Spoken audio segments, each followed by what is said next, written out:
Ahojte, dnes by som rada povedala niečo o hypnoze, konkrétne o autohypnoze. Ak ste zvedaví, ako si pomôcť samým sebe, tak si pozrite toto video. Konflikty a stresy patria k najobvyklejším príčinám napätia. Asi ťažko by sme našli v tejto modernej, uponáhlanej dobe človeka, ktorý nepodlieha stresu, napätiu a panike. Dokonca si hovoríme, že už nikto nie je normálny a každý má nejakú zvláštnosť. U každého z nás sa občas prejavuje nelogické a nutkavé chovanie a občas trpíme rôznymi emocionálne vyvolanými chorobami. Dokonca si dovolím povedať, že aj bežné nachladnutie, alergie či astma môže byť príčinou psychickou. Každý, kto má problémy, sa ich celkom prirodzene snaží čo najrýchlejšie zbaviť. Teraz hneď, nie za rok ani za mesiac a dokonca včera bolo neskoro.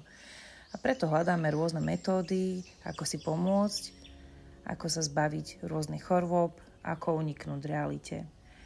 Meditujeme, cvičíme jogu, ale jednou z výhod je aj autohypnóza. Čo je to vlastne autohypnóza? Existuje aj definícia autohypnózy a hovorí nám o tom, že autohypnóza je cesta do hĺbky vlastnej mysle. Autohypnóza je vlastne stav, v ktorom si človek dokáže sám navodiť hlbokú relaxáciu, sústredenú pozornosť, lepšie si oddychne, lepšie zaspí, ráno stane svieži. Podobne je to aj pri meditácii. Je to vedomý spôsob, ako komunikujeme s našim podvedomím, ako meníme naše negatívne vzorce myslenia a ako posilňujeme naše sebavedomie. Pomocou autohypnózy pracujeme na našom vnútornom uzdravení. Hypnóza sama o sebe nie je nič nadprirodzené. Je to prirodzený stav, do ktorého sa dostávame denne. Napríklad, keď sa zahlbíme do knižky alebo pozrieme nejaký film, ale takisto je to aj pri šoferovaní. A určite mi dáte za pravdu, a stalo sa vám to už, že ste držali volant, sledovali ste stredovú čiaru, počúvali ste zvuk motora alebo nejakú hudbu a odrazu ste sa prebrali a absolútne ste si nepamätali úsek cesty. Akurát, že autohypnoza tento stav využíva cieľene, aby nám pomohla pracovať so sebou na hĺbšej úrovni. Je autohypnoza bezpečná? Áno, autohypnoza je prirodzený proces, ktorý nám nemôže spôsobiť nič negatívne. Človek si vždy zachováva kontrolu nad sebou samým a v prípade potreby sa vie vždy prebudiť. Autohypnoza je vlastne silným nástrojom na sebarozvoj, sebauzdravenie a posilnenie mentálnej odolnosti.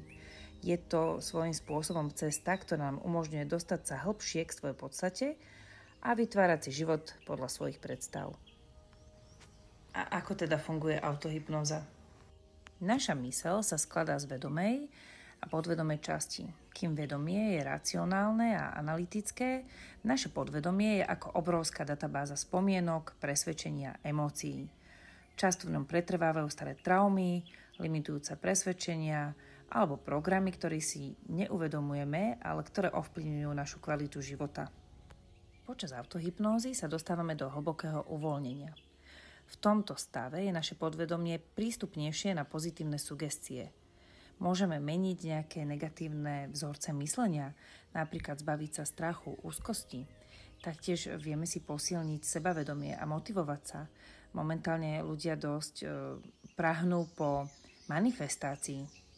Taktiež vieme riešiť psychické, ale aj fyzické problémy. Podporujeme si svoje liečenie tela aj duše. Prehlbujeme naše sebapoznanie, čiže nadväzujeme kontakt so svojím vnútorným ja.